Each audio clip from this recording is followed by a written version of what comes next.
हे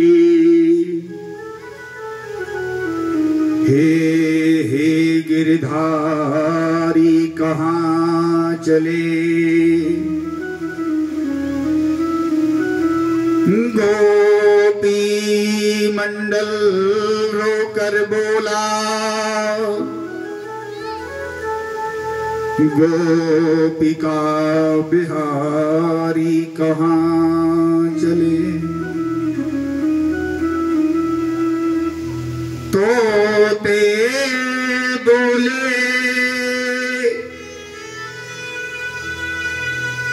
चों चों करके, हे विपिन बिहारी कहाँ चले। गोपी मंडल रोकर बोला, हे लाल हजारी कहाँ चले। महाराज आज कन्हैया को कोई जाने देने को तैयार नहीं है। जैसे ही कन्हैया एक कदम आगे बढ़ाता है, कोई ग्वाल दौड़ कर जाता है, पीछे खींच लाता है। कन्हैया वो अपने घर की चौखट से निकले 3 घड़ियां हो चुकी हैं। वेद व्यास जी लिखते हैं,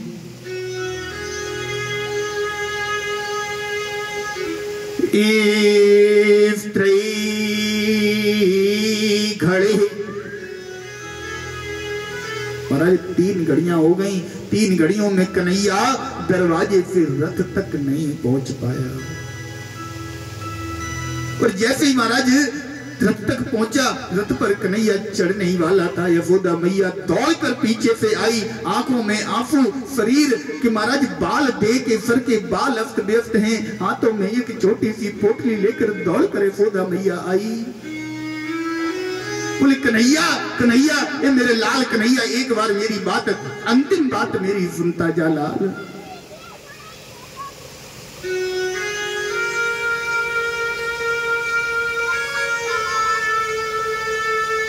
कन्हैया ने मुड़कर देखा, फिर रथ से नीचे उतर कर आया। मैया ने कन्हैया से तो बात नहीं की। अक्रूर भैया के हाथ जोड़कर मैया बोली, भैया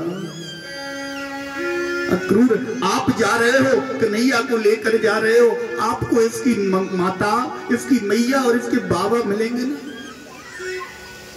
तो इसकी मैया से मेरी एक बात कह देना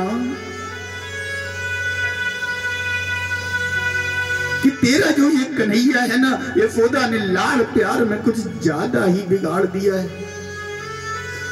तेरा कन्हैया अगर कोई शैतानी करे तो अपने कन्हैया को तू कभी डांटना मत, मारना मत। अगर शैतानी करे, उस शैतानी के लिए तू यशोदा को कितनी भी गालियां दे देना, यशोदा के लिए कुछ भी कह देना। लेकिन हे देवकी, देवकी के चरणों में मेरी एक प्रार्थना कर देना, देवकी इसमें तेरे कन्हैया का दोष नहीं है, इसमें तेरा कन्हैया यशोदा के लाड़ प्यार में कुछ ज्यादा ही बिगड़ गया। हे देवकी, कन्हैया को कभी मत डांटना, कन्हैया को कभी मत मारना।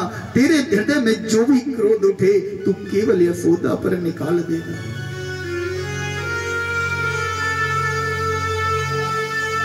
अक्रूर जी मैया की ये हालत देखकर रोने लगे। अक्रूर जी की आंखों से आंसू बहने लगे। अक्रूर जी ने मैया जी को समझाते हुए कहा, यशोदे तू बिल्कुल चिंता मत कर, मैं खुद तेरे कन्हैया को 2 दिन बाद तेरे पास छोड़कर जाऊंगा। मैया को हंसी आ गई। अक्रूर जी क्यों झूठा वादा करके जा रहे हो? अगर 2 दिन छोड़ने की बात होती तो तुम लेकर ही नहीं जाते हैं।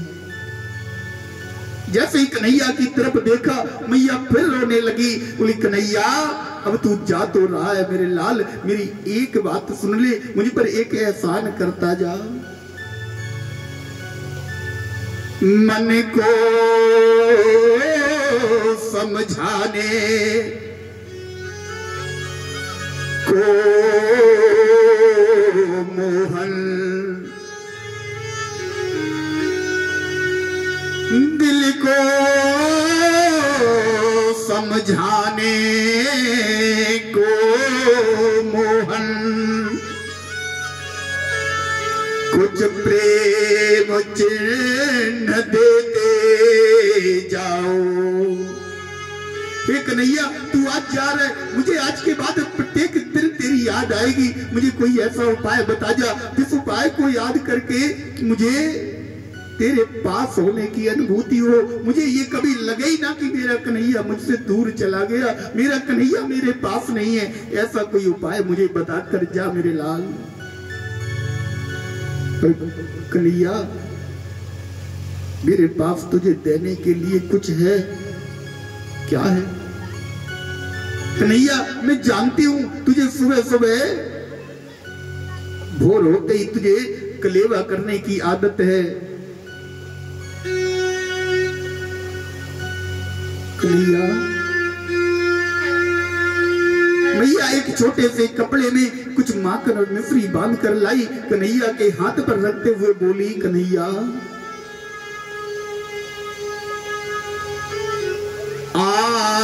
आदत है तुझे कलेवा की, ये माखन मिश्री ले जाओ। और बलराम, इस माखन मिश्री को ले जाकर जितना कन्हैया खाए उतना खिला देना। इस माखन मिश्री को ले जाकर देवकी को दिखा देना कि कन्हैया को इस प्रकार कलेवा करने की आदत है। कुछ दिनों में देवकी समझ जाएगी, जिससे मेरे कन्हैया को कोई कष्ट नहीं होगा। अनेक प्रकार से महाराज मैया को समझाकर आज प्रभु, आज माधव रथ पर सवार होकर अक्रूर जी के साथ गोपों को, ग्वालों को, मैया को, नंद बाबा को, पशु पक्षियों को, गौओं को, गिरिराज पर्वत को, जमुना मैया को, सबको रोता हुआ छोड़कर आज मेरा निर्दयी कन्हैया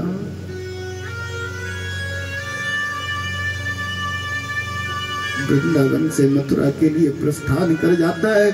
मैया जब तक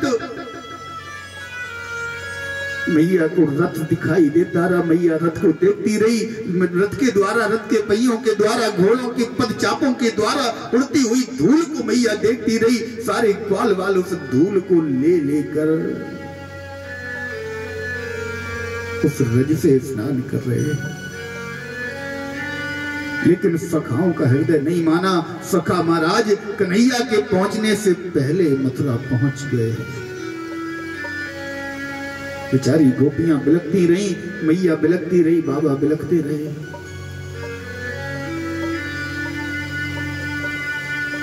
यमुना मैया जैसे ही आई, अक्रूर जी ने कन्हैया से कहा, कन्हैया मैं स्नान करना चाहता हूं। अक्रूर जी के हृदय में चिंता है कि मैं कन्हैया की रक्षा करूंगा, कन्हैया को कंस कोई क्षति ना पहुंचा दे। अक्रूर जी आज यमुना मैया में उतरकर जैसे ही स्नान करने के लिए महाराज जैसे ही डुबकी लगाई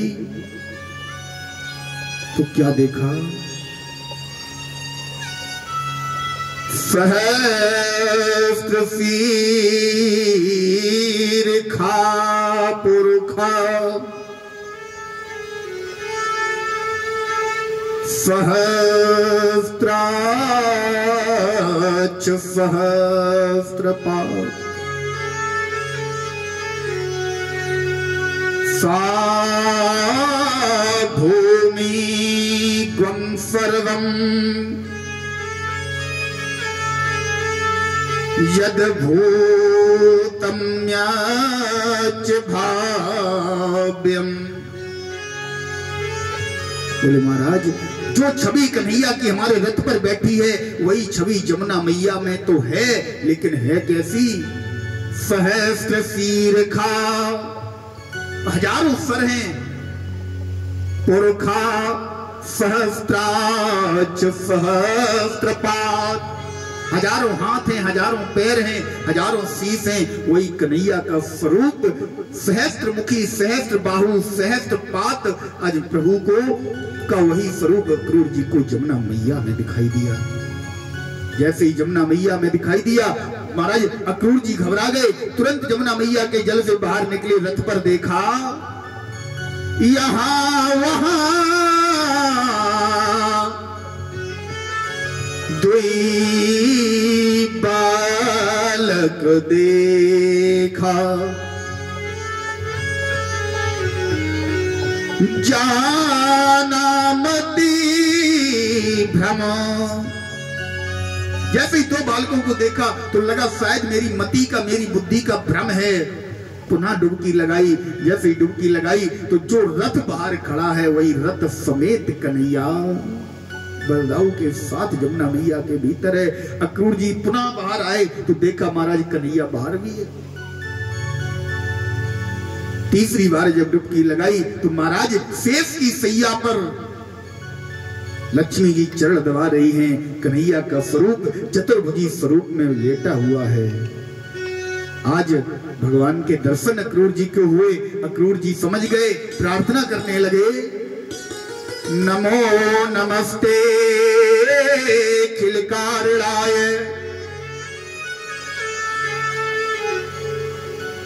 अपर्ण वर्णाय प्रवाग वर्ण।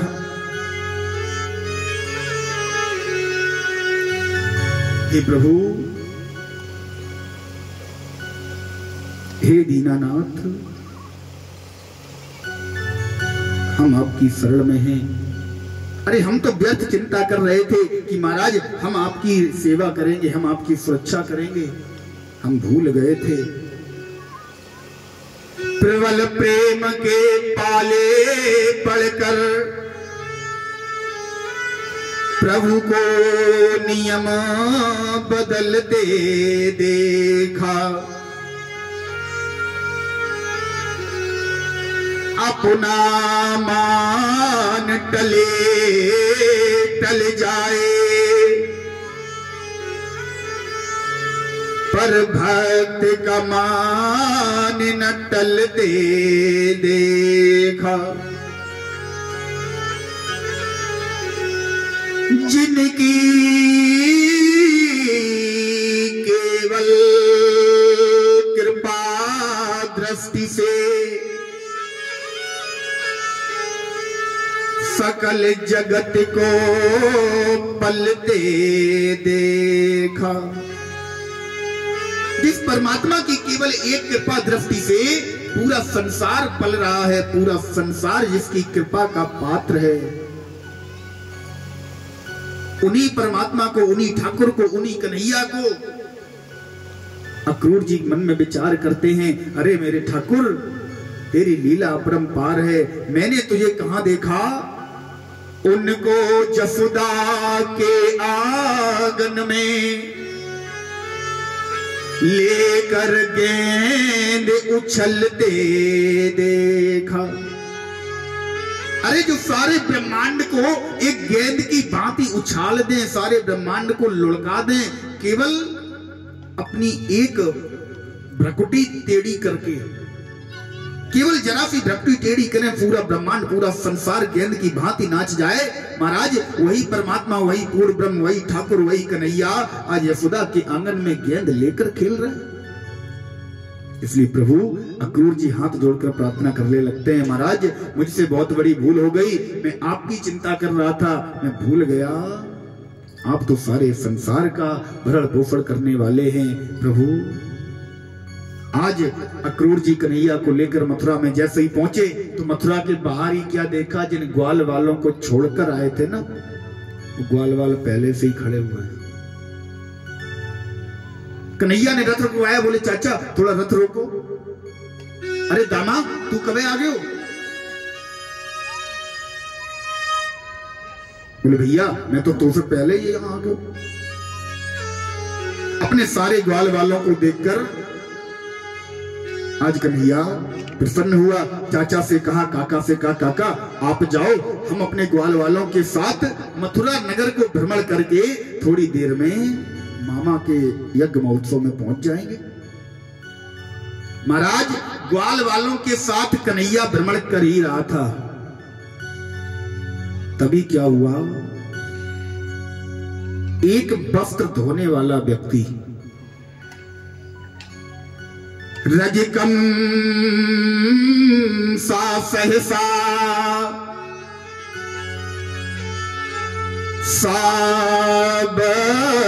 सावस्त्रमागतः, एक वस्त्र धोने वाला व्यक्ति जिसका काम है राजसी वस्त्रों को धोना और उन्हें राजा तक पहुंचाना। ये व्यक्ति मंत्रिमंडल के राजाओं के वस्त्रों को धुलकर एक सुंदर सी पोटली बनाकर अपने सर पे रख के चला जा रहा था। कन्हैया ने देखो आवाज लगाई, मामा, अरे ओ मामा। इसने इधर उधर देखा, फिर आगे बढ़ गया। कन्हैया ने कहा तो इसे कह रहे हूं, तो कोई बुला रहे हो, अरे ओ मामा। इसने नहीं सुना। कन्हैया दौड़ कर गए, इसे सामने से घेर लिया ग्वाल वालों के साथ, बोले मामा हमने तो को 3 बार आवाज दी, तू सुने ना।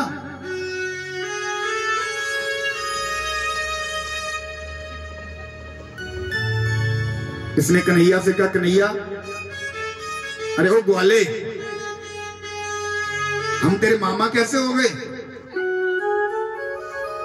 कन्हैया ने कहा, हाथ जोड़कर कहा बड़े विनम्रता से, बोले मामा यहाँ का जो राजा है ना वो मेरा मामा है, ये मथुरा नगर मेरी माता का नगर है, इस रिश्ते से आप मेरे मामा हुए।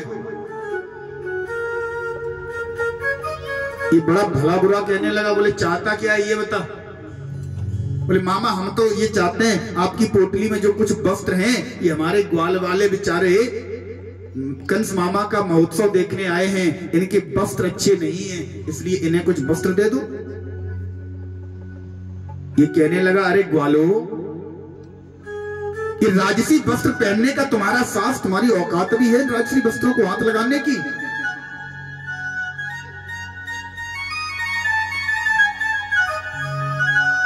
महाराज जैसे ही ग्वाल वालों के लिए इतना बोला, कन्हैया को आया क्रोध, पुराना हिसाब भी चुकता करना था। कौन सा हिसाब, ये वही रजक है, वही धोबी है जिसने जानकी मैया के लिए अपशब्द कहे थे। प्रभु राम ने कहा, धोबी इस समय तो मैं मर्यादा पुरुषोत्तम के अवतार में हूं, तुझे बिना बात के, बिना दंड के, बिना अपराध के मैं तुझे दंड दे नहीं सकता, लेकिन तब जदुवंश कृष्ण अवतारा आई हूं हरनी महामही भारा। जब मैं कृष्ण अवतार में आऊंगा तेरा हिसाब अवश्य चुकाऊंगा। जैसे ही महाराज आज इसने अपशब्द कहे, कन्हैया ने उठाया 2 अंगुली का केवल तमाचा, जैसे ही इसके गाल पे जड़ा, इसका वहीं प्राणांत हो गया। बोलिए रजक मर्दन भगवान की, प्रेम से बोलिए राधे राधे। इतनी तेज तो बोला करो कि बगल में बराबर में बैठा पड़ोसी तो सुन ले, वहीं मन में ही राधे राधे, थोड़ा तेज बोला करो। बोलिए राधे राधे राधे राधे। महाराज जैसे ही थोड़ा सा आगे बढ़े, वस्त्रों की पोटली तो ले ली, वस्त्र खोले। अब कभी ऐसे राजसी वस्त्र देखे हो तो पता हो कैसे पहने जाएंगे। कोई ग्वालवाल कुर्ते के बाजू में दोनों पैर डाल के कुर्ता कमर में बांधे, कोई ग्वालवाल पजामे को ऊपर गले में डाले, उल्टे सीधे तरीके से महाराज ये वस्त्रों को पहनकर आगे बढ़े। आगे बढ़े, एक दर्जी रहता है। ये दर्जी कौन है? ये दर्जी महाराज वही दर्जी है जिस समय राम जी मिथिला नगर में जा रहे थे, दर्जी ने अपने हाथ से सुंदर वस्त्रों को तैयार किया, लेकिन राम जी पहन नहीं पाए। प्रभु ने कहा, दर्जी हम तुम्हारी अभिलाषा को द्वापर युग में अवश्य पूरा करेंगे। आज प्रभु दर्जी के पास पहुंचे, हाथ जोड़कर विनय की। दर्जी तो जैसे महाराज प्रभु की प्रतीक्षा में ही बैठा था, तुरंत सारे ग्वाल वालों के कपड़े काट छांट कर दर्जी ने पहनने लायक बना दिए। सबको कपड़े पहनाए। जैसे ही और आगे बढ़े तो एक सुदामा नाम का माली है, सुदामा नाम का माली मिला। उसने प्रभु को जैसे ही देखा महाराज सुंदर सुंदर मालाएं भेंट कर दी। आज बनमाला अक्षमाला गले में आ गई, सारे ग्वाल वाल आज तो राजसी वस्त्रों में आहा, ऐसे वस्त्र कभी सपनों में ना देखे हों। सुंदर सुंदर वस्त्रों को पहनकर माला गले में डालकर आगे बढ़ रहे हैं। कन्हैया ने बोला भैया अब चंगा, अब ठीक। ग्वाल वाल बोले अबे कहां ठीक? बोले क्यों, एक कमी रह गई कन्हैया। बोले क्या?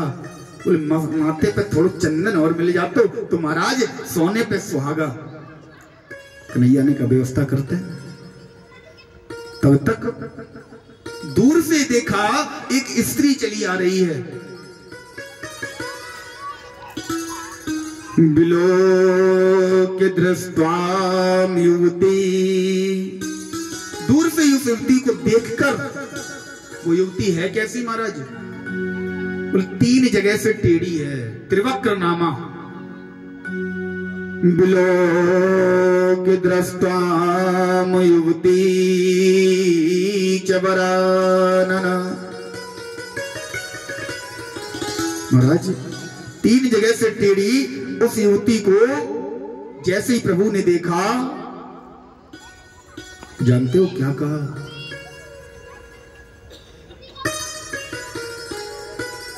प्रभु ने दूर से देखकर एक आवाज लगाई, अरे ओ सुंदरी, बरा नाम चा रसप्रदा। रसप्रदा माने होता है मजाक में कहना।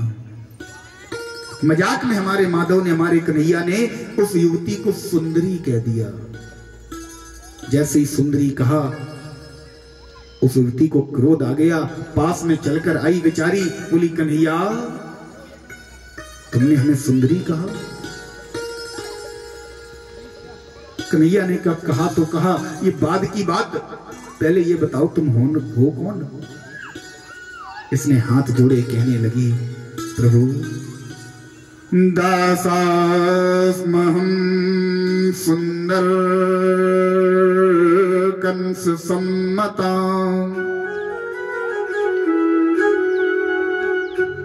त्रिवक्र नामानुलेप कर्मणि, दासास्महं सुंदर कंस भोज सम्मताम। मैं दासी हूं किसकी? इस मथुरा नगर के सुंदर भोजराज राजा कंस की। त्रिवक्र नामा, मेरा नाम त्रिवक्रा है, अर्थात मैं 3 जगह से टेढ़ी हूं तो मेरा नाम त्रिवक्रा। क्या करती हो? रानु लेप कर्मणि, मेरा काम लेप कर्मणि, चंदन लेपन करने का मेरा काम है, मैं चंदन का लेपन करती हूं। भोजराज कंस को मैं अति प्रिय हूं, जब तक वो मेरे हाथों से अपने मस्तिष्क पर चंदन का लेपन नहीं करवा लेते वो दरबार में नहीं जाते। कन्हैया ने कहा सुंदरी, हमारे ग्वाल वालों के हृदय में इच्छा है, वो भी चंदन लगाना चाहते हैं। हम कंस मामा के अनुष्ठान में आयोजन में आए हैं, क्या तो हमें चंदन लगाओगी? ये कुब्जा महाराज एक युग से प्रतीक्षा कर रही थी, ये त्रिवक्रा एक युग से प्रतीक्षा कर रही थी। जैसे ही प्रभु ने चंदन लगाने को कहा, आहा, इसका मानो सौभाग्य खुल गया हो। तुरंत अपने हाथों से प्रभु को चंदन लगाया, सारे ग्वाल वालों को चंदन लगाया। अब कुब्जा ने कहा, प्रभु ये बताओ तुमने हमसे मजाक में सुंदरी क्यों कहा?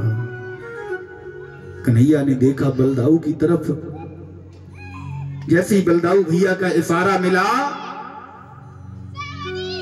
संत भगवान ने लिख दिया, रुचि पा करियो बलदाऊ की,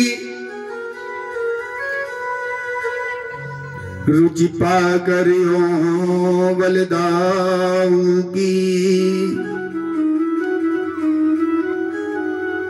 पैर पर पैर को सटा दिया। कुब्जा के दोनों पैरों पर आज परमात्मा ने दोनों पैरों पर कुब्जा के अपने पैरों के अंगूठे रखे और थोड़ी से तन के हाथ देकर झटके से सीधा उठा दिया। एक झटके में जैसे ही परमात्मा ने थोड़ी से हाथ लगाया, पैरों को पैरों से दबाकर जैसे ही उठाया तो महाराज ये 3 जगह से टेढ़ी थी, तीनों जगहों से चट की आवाज आई और ये एकदम सीधी हो गई। त्रिवक्रा आज वास्तविकता में सुंदरी बन गई। अच्छा एक बात और बताए, कन्हैया ने श्री वेद व्यास जी महाराज लिखते हैं, बरा ननाम च रसप्रदा। रसप्रदा माने होता है मजाक में कहना, और मजाक सच बताना एक अच्छाई है अथवा बुराई। किसी से मजाक करना एक कोई अच्छाई है क्या? बुराई है, दोष है। एक तरफ गोस्वामी बाबा ने ये लिख दिया,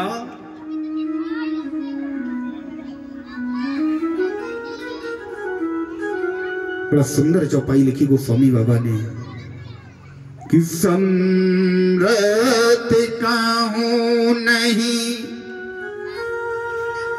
दोष गुसाई, समरथ कहूं नहीं दोष गुसाई।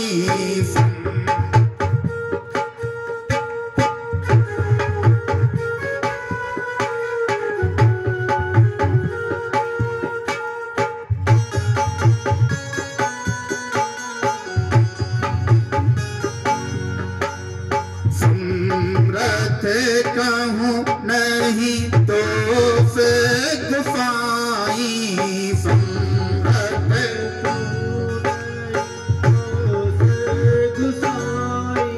रवि पावक सुर सर की नाई, रवि पावक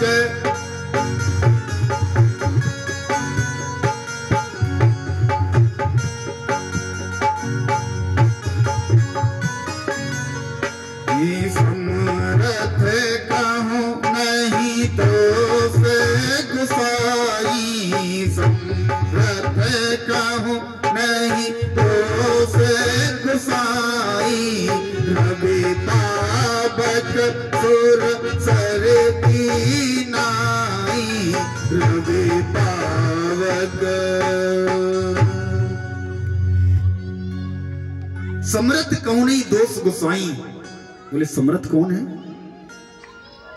प्रश्न ये उठता है, कन्हैया ने अगर मजाक में कुब्जा को सुंदरी कहा